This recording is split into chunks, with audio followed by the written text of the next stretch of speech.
Tink-Tinkje. A South African folk tales. Narrated by Terrell for 1 million heroes. The birds wanted a king. Men have a king, so have animals, and why shouldn't they? All had assembled.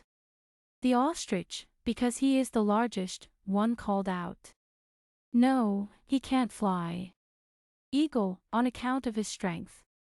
Not he is too ugly. Vulture, because he can fly the highest. No, vulture is too dirty, his odor is terrible. Peacock, he is so beautiful. His feet are too ugly, and also his voice. Owl, because he can see well.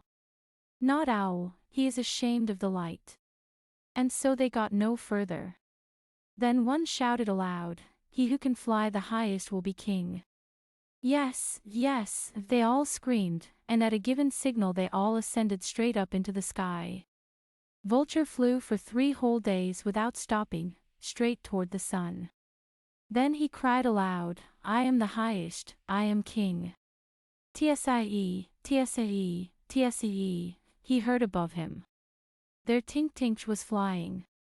He had held fast to one of the great wing feathers of vulture, and had never been felt, he was so light. Tsie, tsie, tsle, I am the highest, I am king, piped Tink-Tinkje. Vulture flew for another day still ascending.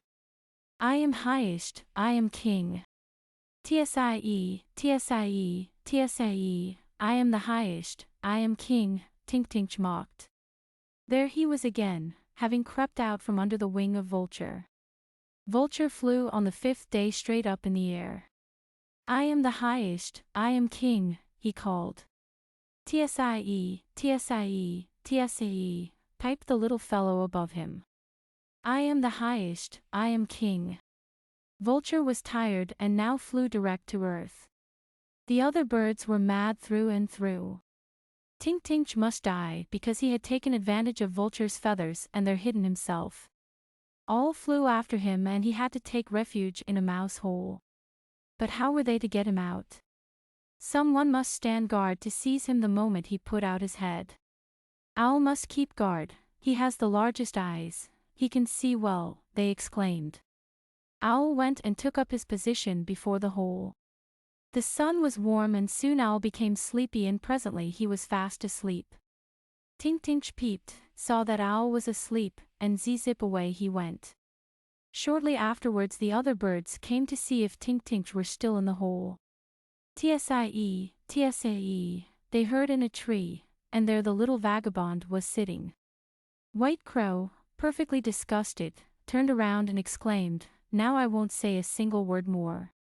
And from that day to this White Crow has never spoken. Even though you strike him, he makes no sound, he utters no cry.